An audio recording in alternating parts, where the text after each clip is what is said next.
Turabaramutsa cyane nshuti bakunzi ba Alpha Channel, tubaha ikaze mu kiganiro twabateguriye.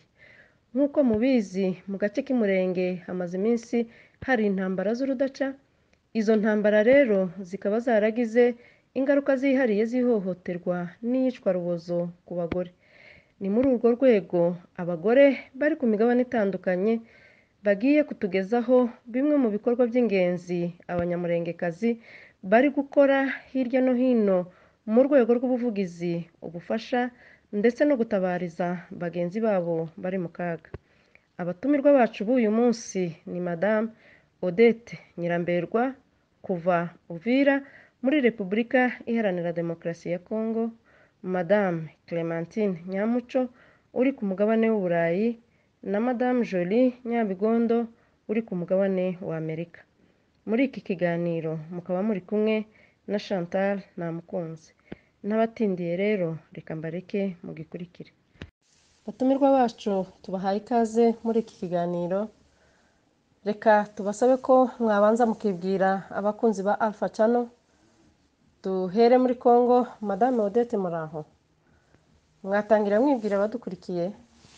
Muraho neza mama Chantal, murakoze cyane. Nje nitwa Nyamberwa Odette, ndi umunyamurengekazi, ntuye i Buvira, nkora mu ishyirahamwe ryitwa ADET rikorera i Buvira no mu materitware yandi ya Sud Kivu ndetse no muri Nord Kivu.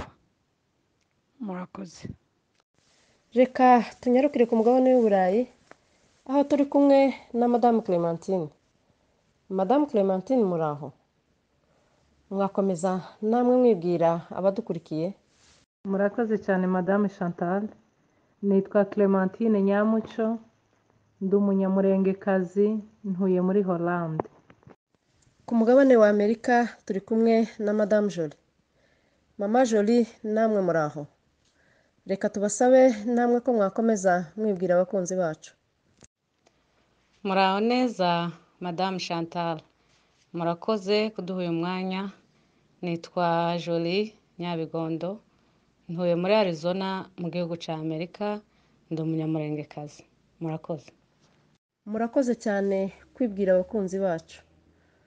Birazwi neza ko mu gace k'Umurenge hamaze iminsi habera intambara. Izo ntambara zikaba zaragize ingaruka zihariye z'ihohoterwa n'iyicwarubozo ku bagore.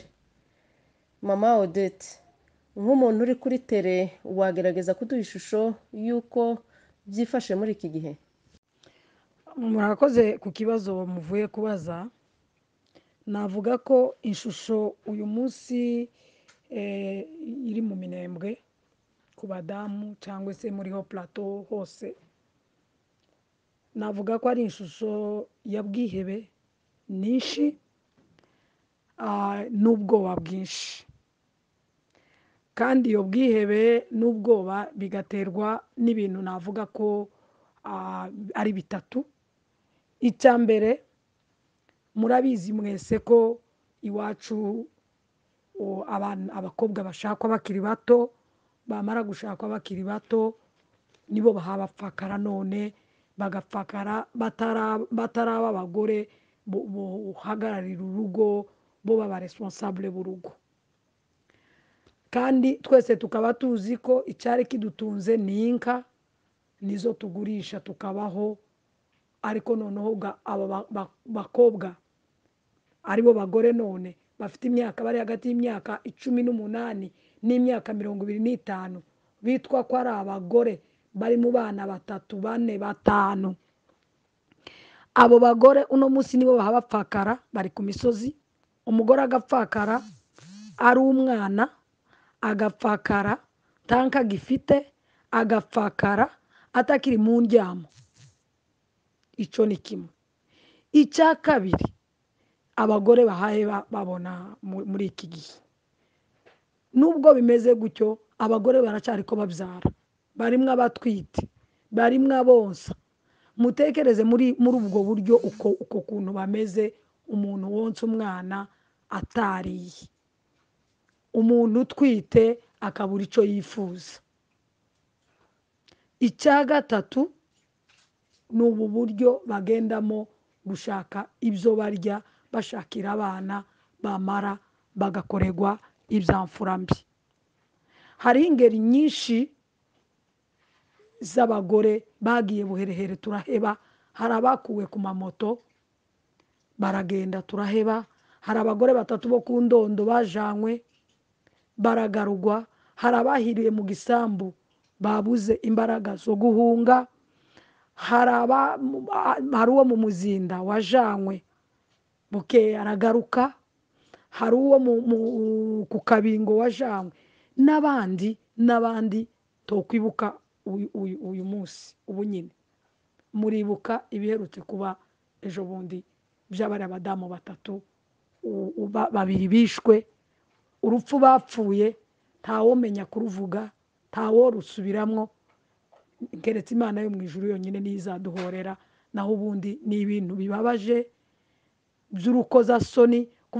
Rero abagore basigaye bari mu karere batekewe n'ubwoba, batekewe na bwihebe, barihebye, nta mutekano bafite. Kazoza yabo ntigaragara kubera ko nta matungo bagifite, abagabo babashizeho. Noneho n'imirima, mwumvishije kuri ya mukecuru ariko atanga témoignage avuga ngo bagende babwire ba nyiri imirima ngo nta butaka bagira. Nicyo kibazo gikomeye. Niyo situation y'abagore none, uko niko bameze abagore none bari muri iyi misozi miremire igize Uvira na Fizi. Murakoze. Madame Clementine, ushingiye kuri iyi shusho mama Odette amaze gutanga ku bijyanye n'ihohoterwa ry'uburyo butandukanye ririmo ndetse n'iyicwa rubozo umugore w'umunyamurengekazi arimo guhura naryo muri iki gihe, ese wowe urumva ari iki wabivugaho? Urakoze cyane Madame Chantal. Ibintu bihaye bibera iwacu ni ibintu by'indengakamere, ni ubugome utabona ukuntu busobanura. Ibihaye bikorerwa muri iriya ntambara ni ibintu bibabaje cyane. Ibi bintu ntabwo ari ibya none, ntabwo ari ubwa none bibaye, byagiye biba mu myaka yashize. Buri mwaka bikagenda biba, abagore babatwara amateka, abagore bamwe bagenda bakabura, abandi bakagaruka bagafatwa ku ngufu.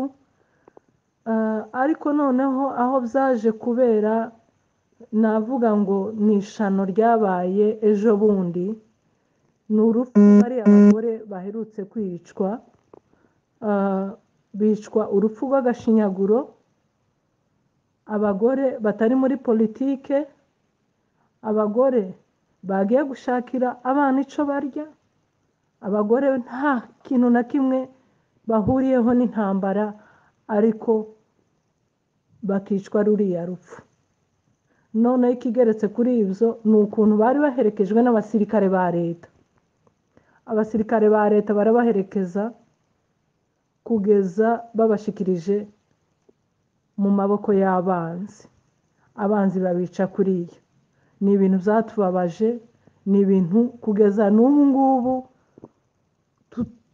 tutarumva impamvu kiburiya bugome buhaye bukorwa kugeza kuri ruriya rwego. Reka dukomeze n'iki kibazo hamwe na Madame Jolie. Ushingiye kuri ibi bisobanuro mama Odette amaze kuduha ku bijyanye n'ibibazo bitandukanye umugore w'umunyamurengekazi arimo guhura nabyo muri iki gihe, ese wowe mama Jolie ni iki ubivugaho? Urakoze cyane Madame Chantal. Ibiri kubera iwacu ni agahomamunwa, ni ibintu bitigeze kubaho mu mateka, ni ibintu bifite umwihariko ku bagore, kuko kuva kera kose mu byo twumva bike tuzi, intambara yarwanaga abagabo, akaba aribo bashobora gupfa ku rugamba, ndetse abenshi bakazira kurengera abagore. Ariko ubu nyine iwacu bose barapfa ariko abagore bafite urupfu rwabo rwihariye, urupfu rwihariye mu buryo bapfa cyo kimwe n'abandi, barashwe, barahohoterwa, baratemagurwa, barateshwa agaciro, bakamburwa ikimuntu. Nk'uko mubizi, birababaje. Mu minsi yashize hari abamama bagiye gushakira abana babo ibiryo, bahasiga ubuzima, bicwa nabi, urupfu rw'agashinyaguro, baratemagurwa, batabwa ku musozi. Mardi cyangwa na kabiri hari undi mugore warashwe, nawe nanone yagiye gushakira abana ibyo barya. Abo bagore bose bapfa gutyo, atari abanyepolitike, batagiye kurwanya umuntu, bagiye gusa gushakira abana babo ibyo barya. Rero kuvuga ku biri kubera iwacu ni ibintu bibabaje cyane, biteye agahinda, bitarigera byabaho mu mateka. Murakoze. Birababaje cyane.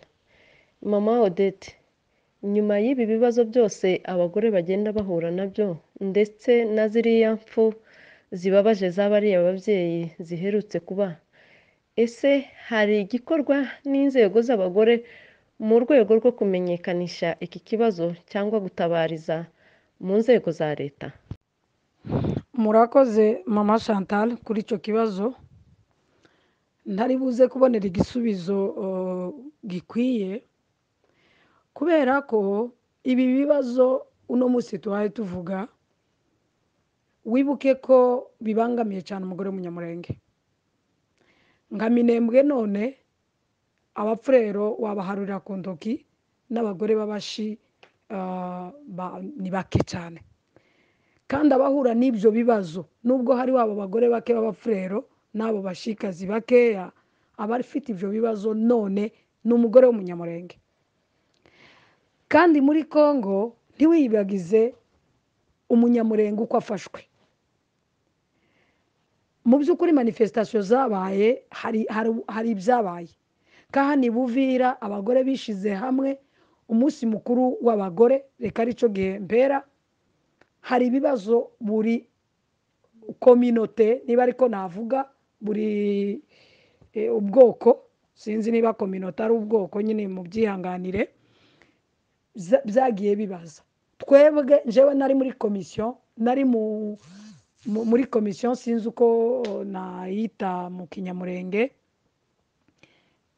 yagombaga kubaza ibibazo no gusaba no guheza leta ibyo dutekereza twebwe bakora ku bijyanye n'umutekano, cyane cyane w'ababyeyi ba ruguru.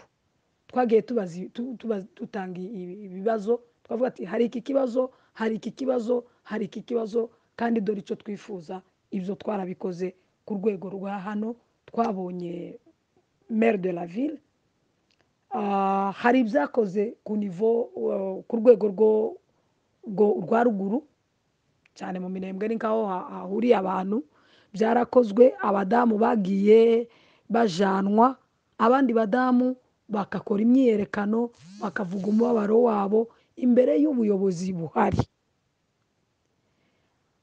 Ariko kugeza ubu nta cyahindutse. Urumva twabikoze mbere hakigiye abadamu bake, hakibaye bikeya, ariko bikomeje kwiyongera, kandi kugeza ubu ngubu nta gatege ubona bishizwemo.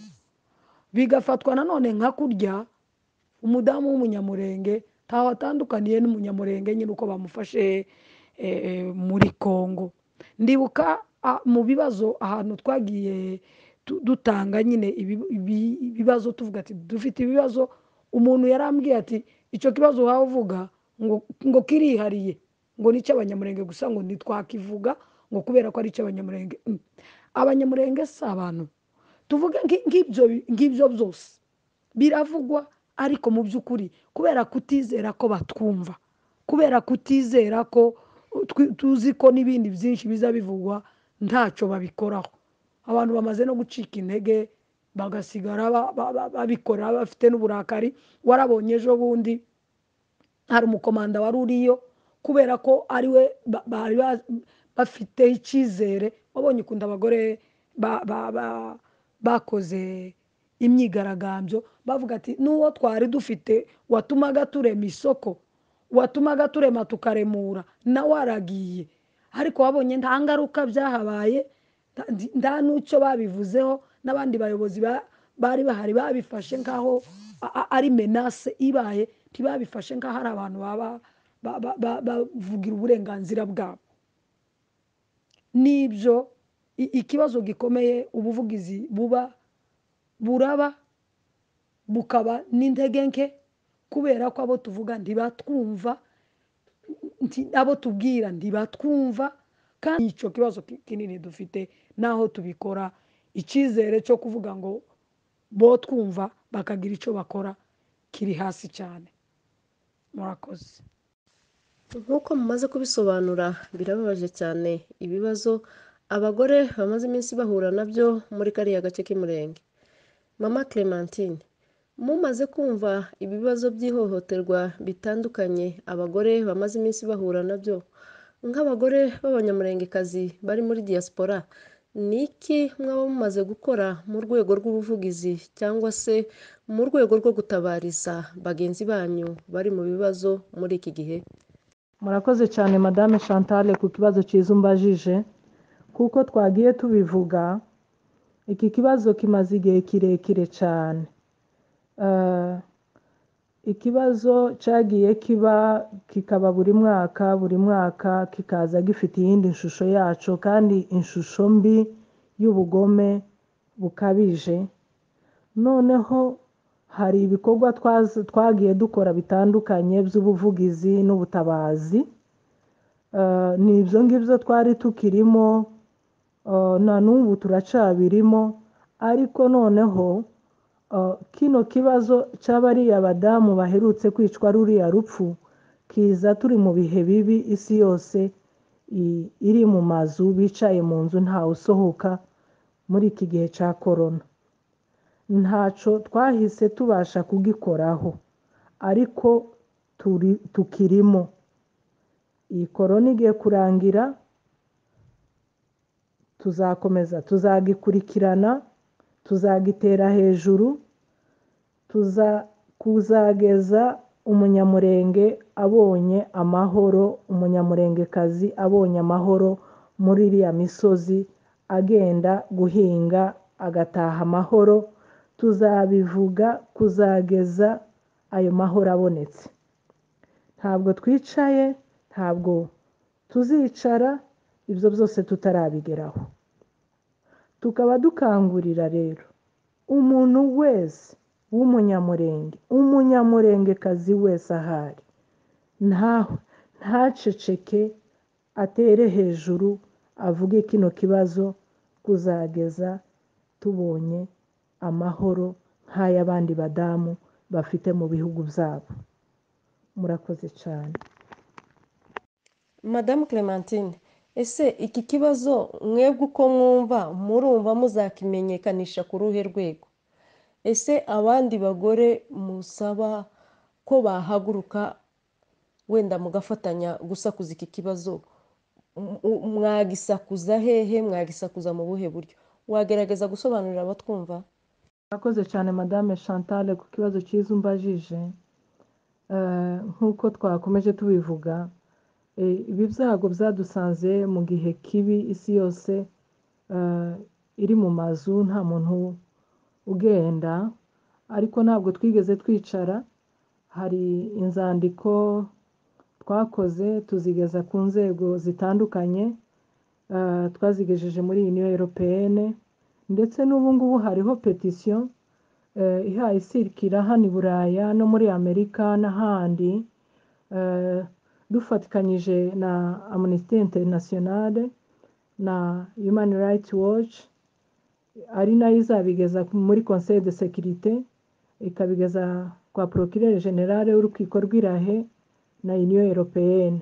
ibyo byose ko birakogwa, ni nabyo twabashije kuba dukoze muri ibi bihe tukirimo bya kato.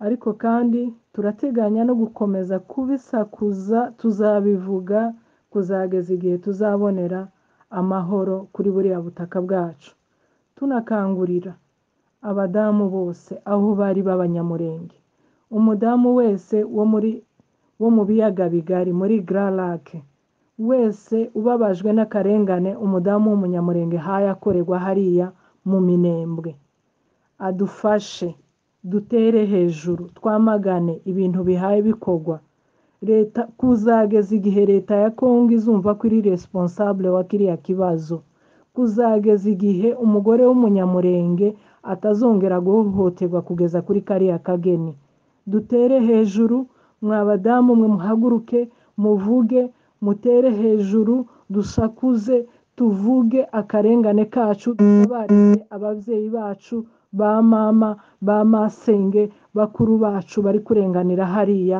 bazira uko baremwe bazira ko bagiye guhahira abana bazira batazi ibihaye bikore batazi igihugu cyateye n'ikindi bakicwa ruriya rupfu muhaguruke tubivuge tubisakuze kuzageza igihe tubonye amahoro natwe nk'abandi badamu aho bari mu bihugu byabo bitekanye murakoze cyane Madame Chantal. Madame Jolie ngira ngo umaze gukurikira ibisobanuro bagenzi bawe bamaze gutanga ese mwebwe nk'abagore bari muri diaspora ya Amerika ni iki mwaba mumaze gukora muri iki gihe mu rwego rwo gutabariza cyangwa se gukora ubuvugizi ku bijyanye na biriya bibazo by'ihohoterwa abanyamurengekazi bamaze iminsi bahura nabyo muri iki gihe cy'intambara? murakoze cyane Madame Chantal. Mu rwego rw'ubuvugizi hari byinshi bimaze kugerwaho iwacu muri Amerika. Ndizera neza ko n'ahandi hose muri diaspora bataryamye ko nta munyamurenge waryama muri iki gihe. Hariho ibintu bibabaje bingana kuriya biri kubera iwacu. Hariho byiza byinshi tumaze gukora nubwo tutaragera ku ntego yacu. Ishyirahamwe ry'iwacu ryanditse inzandiko zimenyekanisha akarengane k'umunyamurenge n'ibiri kuhabera n'uburyo leta yacu mbese itabyitayeho. Izo nzandiko zirakwirakwizwa mu bakuru b'ibihugu byose harimo igihugu cyacu n'ibindi bihugu by'ababanyi ndetse n'iki gihugu cy'ubuhungiro turimo na UN ni imiryango yose mpuzamahanga. Abantu bamwe benshi ku biti byabo cyangwa bishize hamwe mu mijyi cyangwa amayeta atandukanye, ndavuga ino muri Amerika, bagiye bandikira abayobozi bo mu turere twabo. Ku rugero nk'hano iwacu muri Arizona twabonye abo twita aba state representative n'aba senators b'iwacu, tubagezaho amashusho amateka y'ibyo tuzi birimo kubera iwacu, kumenyekanisha akarengane kacu. Ahenshi hagiye haba imyigaragambyo iriho ibyapa byerekana akarengane kari iwacu. Abana batoya barahagurutse, abamama barahagurutse, abapapa barahagurutse mu buryo bwo kumenyekanisha ikibazo. Ubundi buryo twakoresheje cyane ni social media cyangwa ikoranabuhanga, itangazamakuru mu buryo bwinshi butandukanye. Abasore bacu babigizemo uruhare runini n'abamama n'abapapa bwo kumenyekanisha ikibazo muri ubwo buryo. Twagiye twandika petitions, sinzi ko tuyavuga mu kinyamurenge, yo kumenyekanisha ikibazo cyane cyane mu rwego rw'abamama, aho bari abamama bahohotewe, kugira ngo turusheho kumenyekanisha akarengane kacu, akarengane k'abagore b'inzirakarengane baba innocent n'abana batoya. Urumva ntabwo dushobora kuryama cyangwa ngo dusinzire, nta nubwo twenda kuzahwema cyangwa kugira amahoro ikibazo cyacu kitaramenyekana kandi ngo gikemurwe. Murakoze cyane ku bisobanuro mumaze gutanga. Turabashimira kandi no ku mbaraga mumaze gukoresha mu kumenyekanisha iki kibazo. Mama Jolie, ese ubu buryo mwagiye mukoresha butandukanye bwo kumenyekanisha iki kibazo twavuga ko kugeza ubu bihagije mu buryo byatanga umusaruro wifuzwa? Nimba atari ibyo se, ese ni iki mwumva mugiye gukurikizaho? murakoze cyane kuri icyo kibazo. Icyo kibazo natwe turacibaza umunsi ku wundi, kubera yuko iyo tuja kuba twarageze ahakwiriye ikibazo cyacu kiba cyarashubijwe, ariko kubera ko kitarasubizwa tuzakomeza dukomanga ku miryango yose ishoboka. Baca umugani ngo utarumya ntakura intoki mu rujo. Ni ukuvuga ngo imiryango tumaze gukomanga tuzasubirayo rimwe kabiri kenshi kugeza igihe bazumvira ikibazo cyacu bakadutabara, imiryango yose. Ubundi kandi aho tutaragera uko dushoboye kose tuzahagera. Ku rugero uyu munsi nari kubonana n'umwe mu ba state representative bacu ba hano muri Arizona mubwira ibyabaye. Ejo bundi bica bari abamama babiri bakajana n'uriya wundi amatekwa, naragiye ndabimubwira, ndongera ndamuhamagara, ndongera ndamwandikira email. N'uyu munsi mvuye kubonana nawe kumubwira aya makuru mashasha, kuvuga ngo ntituzatuza, ntituzareka, tuzakomeza. Ibyo twakoze ntibihagije kuko tutaragera ku cyo dushaka. Murakoze. Murakoze cyane. Mama Jolie, mu rwego rw'abagore ba diaspora ya Amerika, ni iki mwaba mumaze gukora cyangwa mwaba muri gukora ku bijyanye n'ubufasha mu rwego rwo gutabara abagore bari hariya i Murenge bahuye n'ibibazo by'intambara? Mu rwego rwo gutabara turabazirikana bagenzi bacu, turabasengera. Ikindi dukora dutanga umusanzu mu rwego rw'abamama batuye muri Amerika, abanyamurengekazi, kugira ngo turebe icyo twaramira bene data, tukabahahira, tukaboherereza amafu, amasukari n'ibindi bintu bikenewe. Nawe urabizi mu buzima bw'ibanze nubwo bidahagije, ariko tubikora kenshi kandi tubikorana umutima ukunze. Gusa ndabizi ko bidahagije. Nawe urabibona abantu bari batuye iwabo bihingira, bitegemeza mu kintu kimwe icyo ari cyo cyose, ariko natwe turabazirikana. Akenshi dutanga inkunga yacu.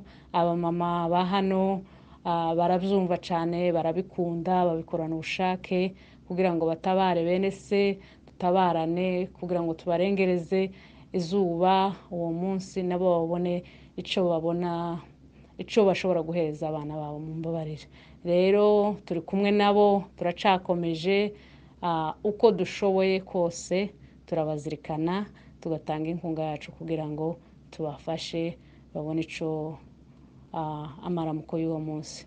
Murakoze. Madamu Clementine, reka nawe nkubaze icyo kibazo. Mu rwego rw'ubufasha, ni iki mwaba mumaze gukora nk'abagore bo muri diaspora y'i Burayi mu rwego rwo gufasha bagenzi banyu bari mu bibazo by'intambara muri iki gihe? murakoze cyane Madame Chantal.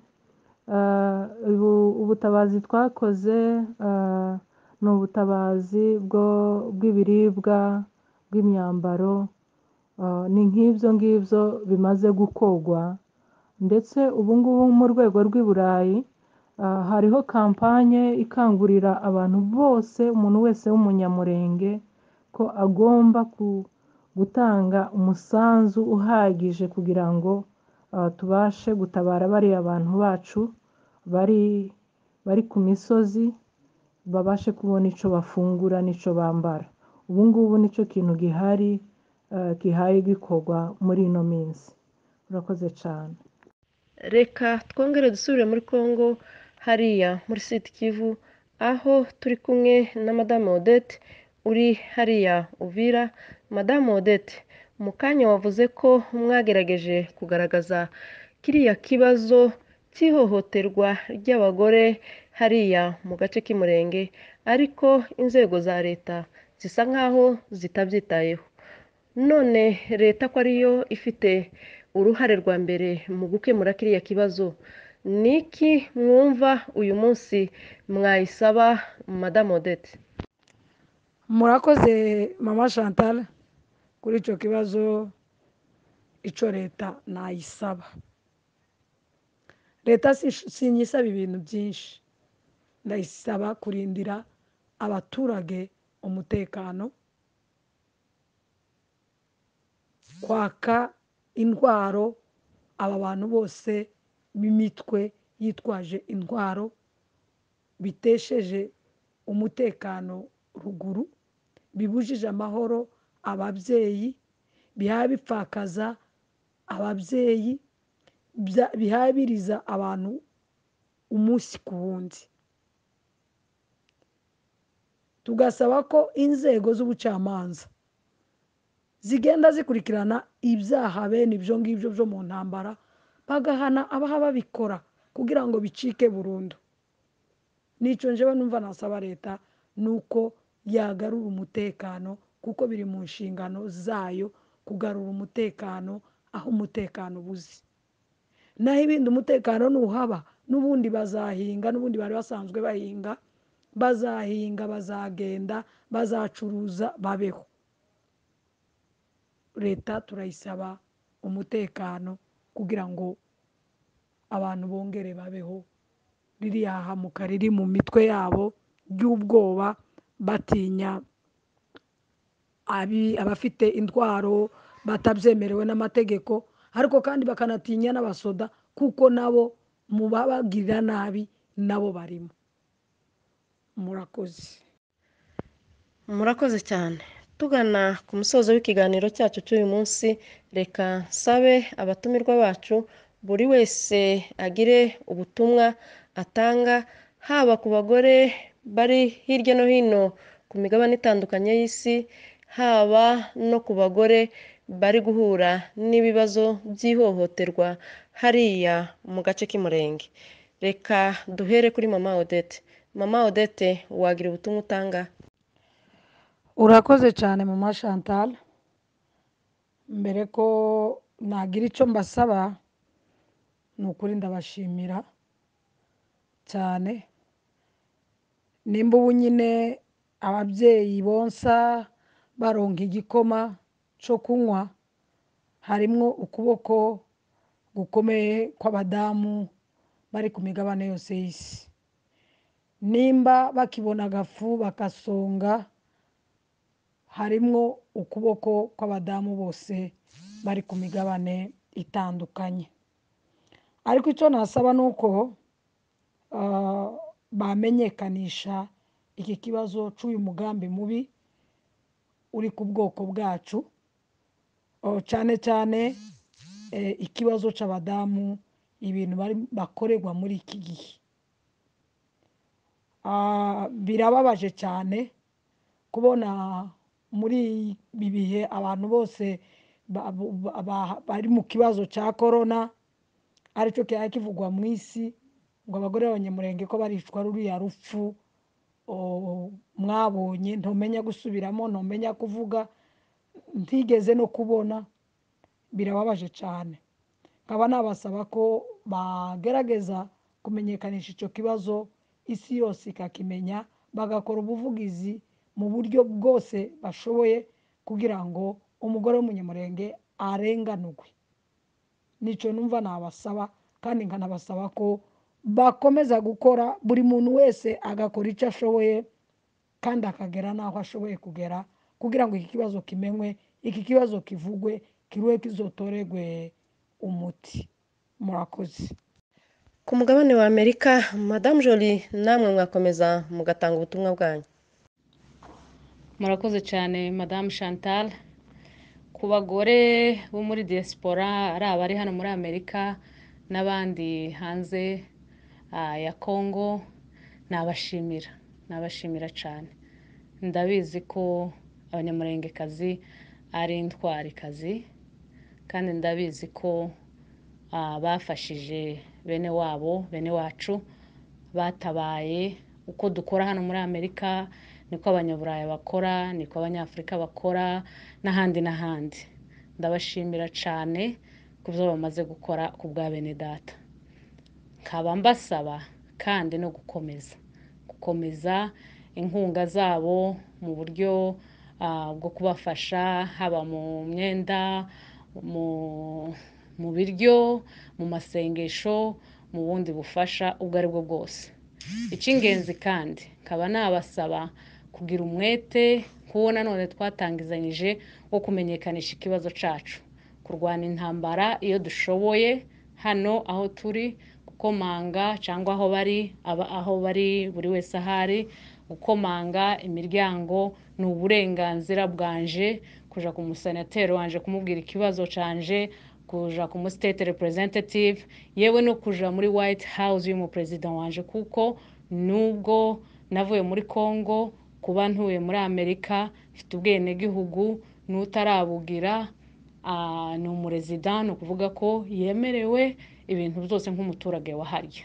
Rero dushiremo imbaraga, uko ikibazo kirushaho gukomera dukomeze gushiramo imbaraga, twongeremo imbaraga umunsi ku wundi, dutere hejuru, twandike, twigaragambye, dutange amakuru yacu muri social media hose ahashoboka, kugira ngo kino kibazo kizamenyekane ku muntu uwo ari we wese ushobora kureba kuri telefone yiwe, kuri televiziyo yiwe, ushobora gusoma ikinyamakuru wese azamenye akarengane k'umunyamurenge, cyane cyane azakontribuwe kugira ngo ico kibazo c'umunyamurenge gikemuke. Kuri bene data bari hariya turabaha pole cyane, turi kumwe, ntabwo twababara kimwe nabo, kuko twebwe turaryama ntaco dutinya, turi kumwe n'abana bacu, turi kumwe n'abagabo n'ababyeyi, twese turi kumwe. Ariko kandi akababaro kanyu cyangwa se kabo turakazirikana buri gihe. Imitima yacu ishenjaguwe n'agahinda ko kumenya ikibazo kiri iwacu. Turashobora kubizeza yuko uko dushoboye kose, uko Imana idushoboje, turi kumwe namwe mu bibazo. Murakoze. Ku mugabane w'Uburayi, Madame Clementine, nawe wakomeza ugatanga ubutumwa wumva ufite ku mutima. Urakoze cyane Madame Chantal.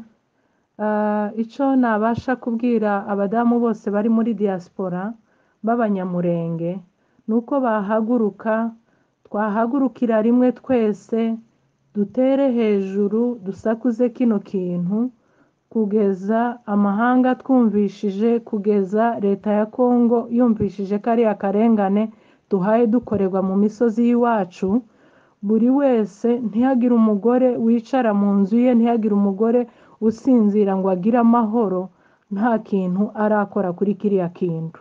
Ikindi cya kabiri kirenze kuri ico, abagore duhaguruke, dutange amafaranga, dutabara abagore bagenzi bacu, dutange amafaranga, tugaburire abantu bacu bahaye basonzera hariya muri biriya bibazo. Mu by'ukuri abanyamurenge n'ibyago bihaye bitugeraho, ntabwo twigeze turibwa n'inzara, ntabwo umugore w'umunyamurenge yigeze aribwa n'inzara. Icyo kintu ntituciyibagize, duhaguruke twese aho turi, amafaranga dukorera, dutange amafaranga yo kugaburira bene wacu bari hariya basonzera hariya, abana bacu bagwaye bwaki, ababyeyi bacu bariwe n'inzara. Ni ukuri muhaguruke, tubwire, dutere ingabo mu bitugu, tubwire abagabo bacu, ufite n'umugabo w'ikigwari amuteze abandi bagabo, kugeza buri rugo rwose rw'umunyamurenge, umuntu wese, umukobwa wese w'umunyamurenge ufite imyaka 18 wese agomba gutanga umusanzu wo kugira ngo tugaburire bariya abantu bari hariya. Ikindi nabwira ababyeyi bacu bari murenge, mukomere mwabadamu, mukomere ba mama, turi kumwe namwe.